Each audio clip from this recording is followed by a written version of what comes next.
Antes de comenzar el acertijo de la lectura de hoy, pero antes de decir esto, recordarles el propósito de estar cada noche acá en el medio virtual está muy, pero muy lejos de querer que nos sigan o algo parecido a cualesquiera razones mediáticas. Nuestro único propósito es que estudiamos juntos la palabra del Señor, que estudiamos la Biblia y que estas cosas nos pueden animar y empujar en buena hora. Con todo esto estoy diciendo que si usted no está leyendo el capítulo que corresponde al día de hoy y si no está leyendo el libro fin, aún cuando quizá entienda el programa, porque nos vamos a esforzar para que lo entienda, eso no tendría sentido. Lo que tiene sentido es que usted estudie la Biblia, que la lea, y nuestro inútil servicio, intentar poner las palabras en un sentido que sea fácil para todos. Así es que reitero la bienvenida y gracias por acompañarnos. Su servidor, Carlos Bautista. Me estoy identificando porque me dijeron que hay no pocas personas que se están conectando que no son de la iglesia y pues que debo hacerlo cada vez que arrancamos el programa. Y a mi izquierda el flaco, mi hijo, que se llama como yo, pero que todos cariñosamente le dicen Talo, o le decimos Talo. Así es que acompáñenos, queremos que interactúe con nosotros, que nos escriba, que nos pregunte, que enriquezcamos el programa. Cada día esperamos ir teniendo cambios y mientras eso sucede, el acertijo para el día de hoy, que dice, nomás lo encuentro porque lo he perdido, aquí está. Algunos le llaman escritor, otros inspiración. No importa la definición, si yo tomo el control. ¿De quién se trata? Lo repito, y durante el programa escríbanos y respóndanos. Algunos me llaman escritor, otros inspiración. No importa la definición, si yo tomo el control. Eso para la noche de hoy. Bueno, vamos a la segunda carta a los Corintios. Estamos en el capítulo 3. Talo, la primera pregunta. Hoy vamos a responder la pregunta 1. ¿Por qué eran necesarias las cartas de recomendación? Estas cartas de recomendación eran una especie de credenciales que le daban autoridad a los predicadores a donde ellos iban. Entonces se solían reunir en lugares como sinagogas o bien iglesias. Quizás células, casas de oración, qué sé yo, lugares de reunión así. El pastor, como en aquel entonces no había medios de comunicación, siempre andaba una especie de papiro que se le llamaba carta de recomendación, donde decía de dónde venía, los lugares a los que había ido a estudiar, y eso era algo así como su currículum. Era lo que le daba autoridad para que él pudiera predicar. Estás diciendo que las cartas de recomendación son exactamente como las cartas de hoy día. Lo único que cambia es el papel. Y sí. A Corinto habían llegado unos judíos que se cree, por todo lo que hemos estudiado al respecto, eran judaizantes.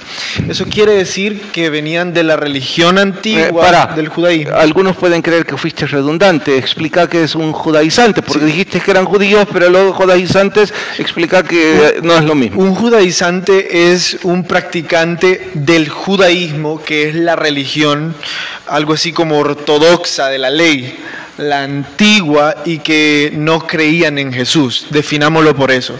El simple no hecho creían en Jesús como Dios. Y creían en la ley. Creían que la ley seguía en boga. Entonces, ¿qué hacían ellos? Ellos iban a todos los lugares donde iba Pablo. O sea, escuchaban que Pablo iba ahí, y iban detrás de él. Y presentaban esta carta de recomendación. Y adivinen de dónde era. Era de Jerusalén. Y eran recomendaciones rabínicas y recomendaciones también farisaicas. Entonces los pobres corintios recién convertidos, cuando veían esa carta que decía viene de Jerusalén, seguro habla la verdad, estos ocupaban esta oportunidad para decir: Pablo, ¿qué carta les enseñó a ustedes? Pablo no les trajo ninguna carta. Mírennos a nosotros, les traemos una carta de Jerusalén, de donde dicen que es su Jesús, o donde murió su Jesús. Entonces, Pablo no tiene autoridad para predicarles a ustedes. Y Pablo les responde a ellos, a los corintios, después de escuchar esto: bueno, mis cartas de recomendación son ustedes. Ustedes son mis cartas vivas, porque la transformación que ustedes han tenido en su vida, los cambios que el Espíritu Santo han tenido en su vida, es la prueba de que mi ministerio es real. Porque ustedes han vivido esa transformación y ahora están ustedes el Espíritu Santo y lo pueden sentir. Si alguna vez dudan de mi autoridad, duden de ustedes mismos, casi les quiso decir, porque ustedes son mi carta. Yo voy a preguntarte en forma específica, ¿Pablo necesitaba esas cartas? No. ¿Por qué no? Porque su ministerio era avalado por el Espíritu Santo. Pero si todos necesitan una carta de recomendación. Fíjate que al final terminó necesitándola porque fue a un concilio en Jerusalén. Pero ¿cuál era su carta? Él le llama cartas vivas. Cartas vivas. Entonces, ¿cuáles eran las cartas de Pablo? Yo creo que no le llama cartas vivas y yo le puse cartas vivas. A ver. Creo que... Nuestras cartas sois vosotros. Ajá, yo les puse cartas vivas. ¿Ok? Ajá. Entonces sí tenía cartas. Sí, era la gente. Ahora, voy a preguntar en una aplicación de nuestro diario vivir. Cuenta y caso que envío a Calero a San Rafael, Suchitoto. Y no yo, a saber quién le envió. Y él fue con unas cartas de recomendación que ha sido enviado de la capilla.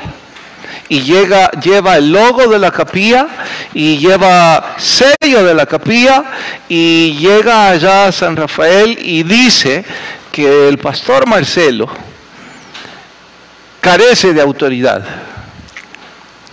Entonces, pregunto, ¿Marcelo necesitaría carta que contrarreste lo que Calero llevó? No. La gente ahí, la iglesia que está ahí, por lo que Dios ha hecho a través de él, es suficiente prueba. Exactamente. Las cartas de un siervo de Dios no son los documentos escritos en el papel, sino lo que el Espíritu Santo ha escrito en el corazón de las personas a las que pastorea.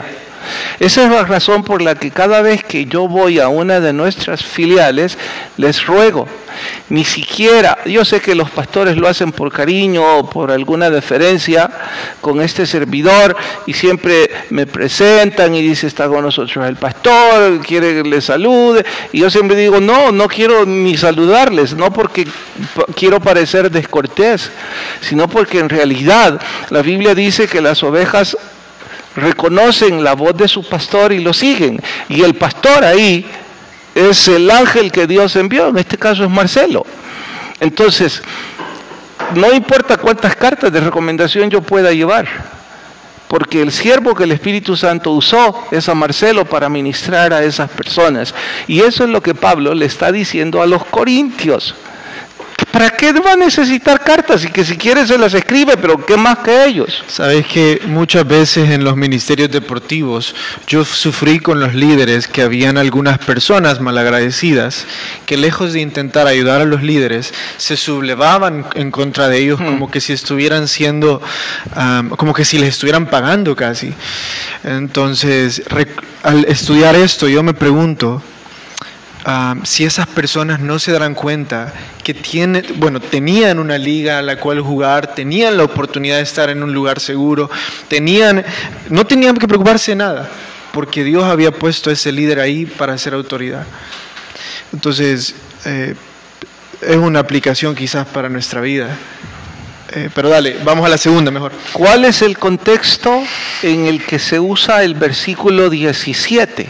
El versículo 17 dice, porque el Señor es el Espíritu, y donde está el Espíritu del Señor, ahí hay libertad. Y la pregunta viene en honor a que muchos carismáticos, y entendamos carismáticos esta vez como personas muy emotivas, que son amantes de cultos con manifestaciones emotivas, valga la redundancia. Ellos suelen usar esta frase. Te voy a dar un ejemplo. Dicen, el espíritu es libre, riámonos. Entonces tienen cultos. Que pasan riéndose. Ajá. Y que les tiran así y Y hay otros que saltan y se ponen a saltar en todos lados y dicen, es que usted no puede cohibir al espíritu, dice.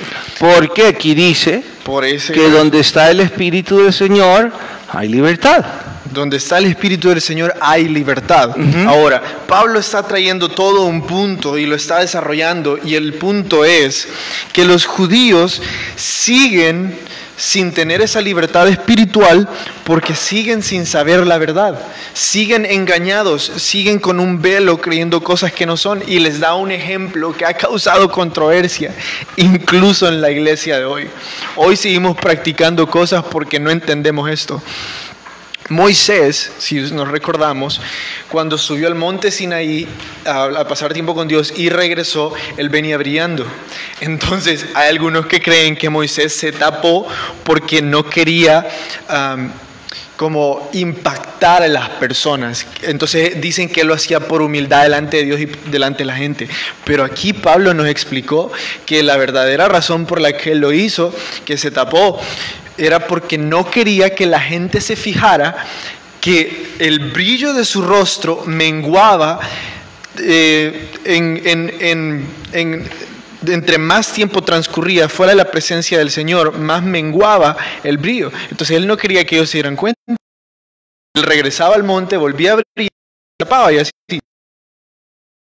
Ustedes se han estado tapando sus rostros, sus cabezas, creyendo que esa es la forma de hacerlo porque Moisés lo hacía, y nunca supieron. ¿De qué libertad habla? Ahora habla sobre la libertad que tenemos para conocer la verdad y tener acceso a los propósitos de Dios en nuestra vida y no tener más ese velo de la religión. Si somos estrictos en el contexto, él viene hablando en ese sentido de los dos pactos. En el pacto tenemos libertad. ¿Por qué? Porque el antiguo pacto estaban condenados. Estaban condenados por la ley, porque la ley es pasión. Pero en el nuevo pacto hay libertad porque somos libres de esa condenación. La pregunta es, ¿cómo hacen entonces los carismáticos para atarlo a minutos? Sí. Vamos a hacer una pausa, porque antes de ir a Mero Cristianismo queremos presentarles un corto saludo. Cada noche vamos a tener uno de los líderes de los ministerios de la iglesia, no solo para saludarles, sino también para animarles y decirles, no sabemos cuándo vamos a volver a reunirnos, pero oramos todos los días que eso sea pronto, independientemente cuándo sea, porque el Señor tiene todo bajo control. Queremos empezar a reactivar los ministerios, vernos, reencontrarnos. De hecho, les quiero animar a todos los que son parte del ministerio de 100 días, que están ahora conectados. Necesitamos que usted nos mande unas selfies al control de lectura. Recuerde que no va a llegar a todo el grupo, solo llega al administrador, porque queremos hacer una especie de álbum, y mañana queremos pasar ese álbum aquí en el programa y decirles: el ministerio de 100 días está vivo, se congregó con nosotros anoche, y en fin, en lugar de decírselos yo, y así vamos a hacer cada noche con cada ministerio, porque quién sabe en qué rincones estamos con todo esto de que no tenemos libre movimiento, procurando no contagio, pues entonces podemos encontrarnos por la forma virtual. Dani, por favor, del líder del ministerio de 100 días. Y si acercas la cámara, mejor todavía.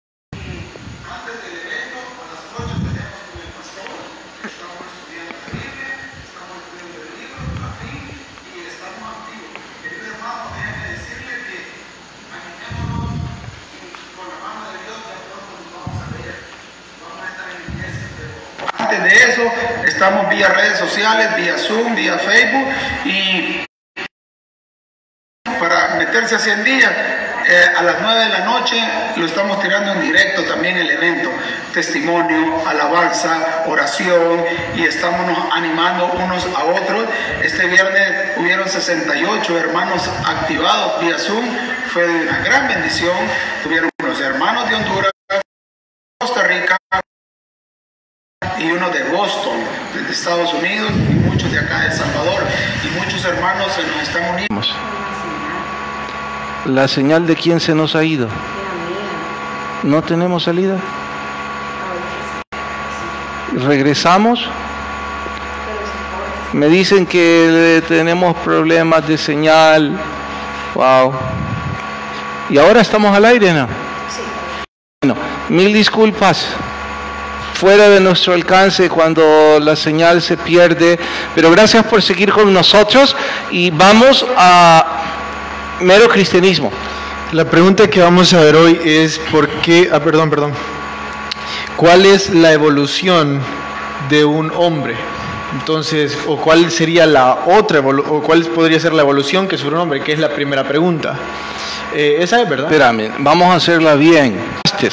Pongámonos en la mente de Luis. Quiero explicar primero el concepto de evolución. Exacto.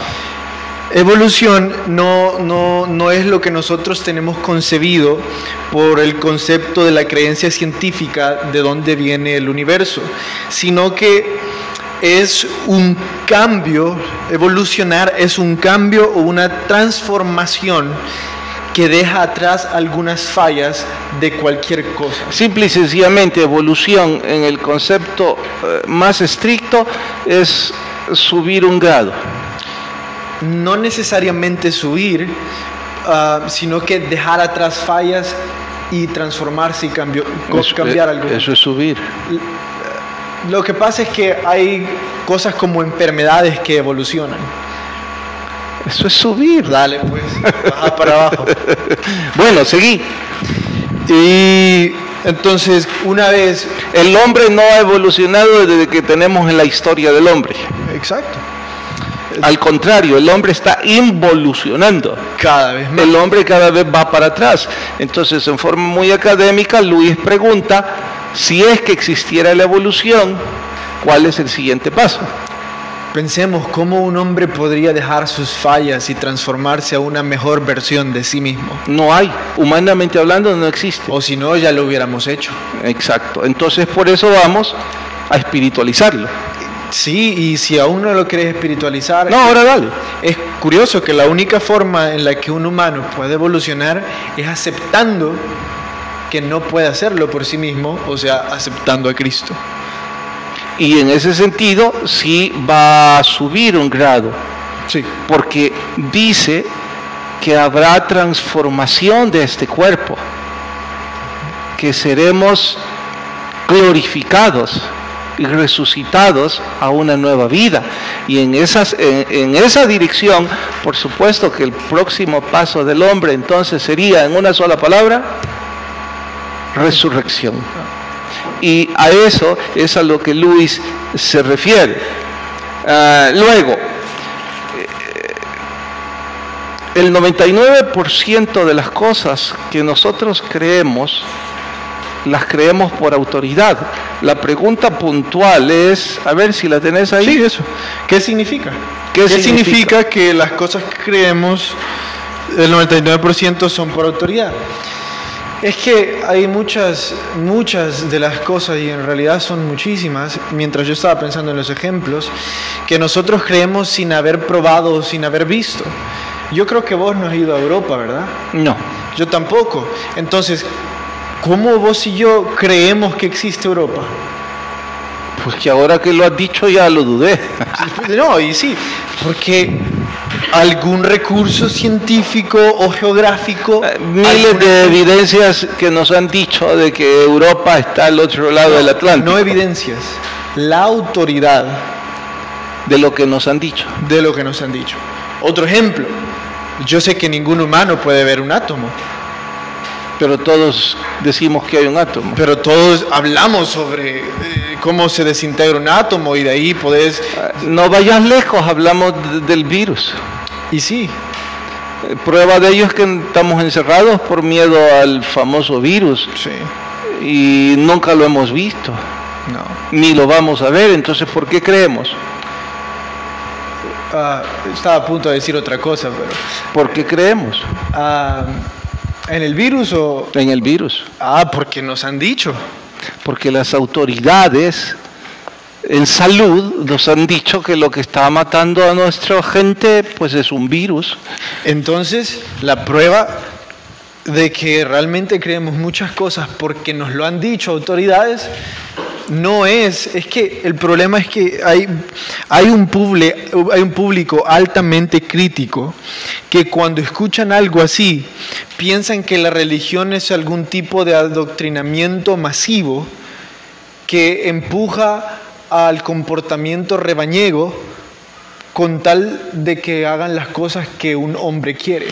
Explica lo que es el comportamiento rebañero. Donde va uno, van todos. Lo que uno cree, creen todos. Uh-huh. Entonces, nosotros no estamos tratando de decir algo así. Es una realidad y es natural una y otra vez que nos encontramos creyendo en cosas simplemente porque la autoridad nos lo ha dicho así desde que tenemos memoria. Bueno, ¿y entonces cómo creer en Cristo? Aquí, C.S. Lewis viene trayendo este argumento porque hay algunos que quieren argumentar las cosas que Dios hace.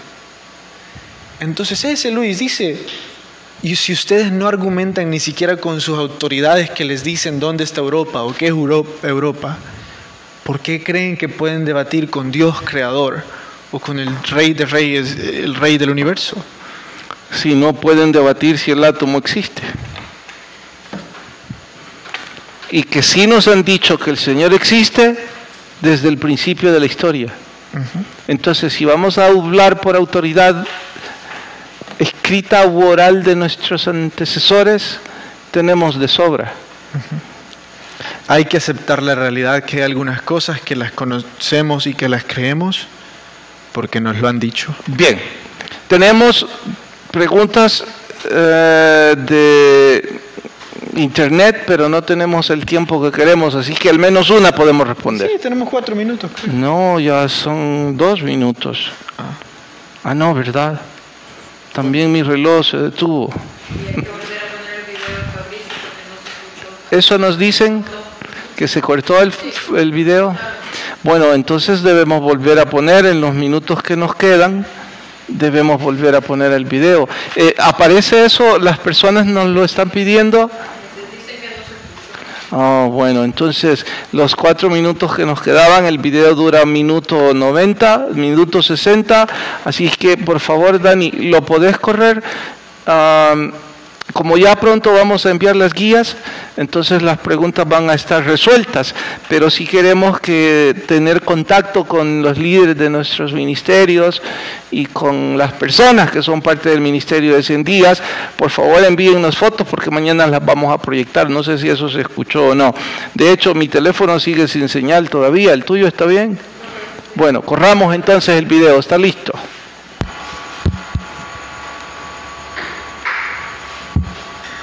Buen día, querida iglesia, Dios de Israel.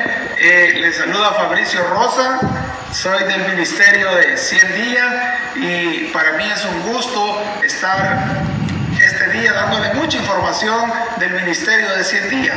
Estamos estudiando el libro de Proverbios, ya vamos por Proverbios número 10. Este viernes tenemos nuestro evento, 9 de la noche, y antes del evento, a las 8 tenemos con el pastor, estamos estudiando la Biblia, estamos estudiando el libro a fin y estamos activos. Querido hermano, déjeme decirle que animémonos y con la mano de Dios ya pronto nos vamos a ver y vamos a estar en la iglesia, pero antes de eso estamos vía redes sociales, vía Zoom, vía Facebook, y si no puede bajar Zoom para meterse a 100 días, a las 9 de la noche lo estamos tirando en directo también el evento, testimonio, alabanza, oración, y estamos animando unos a otros.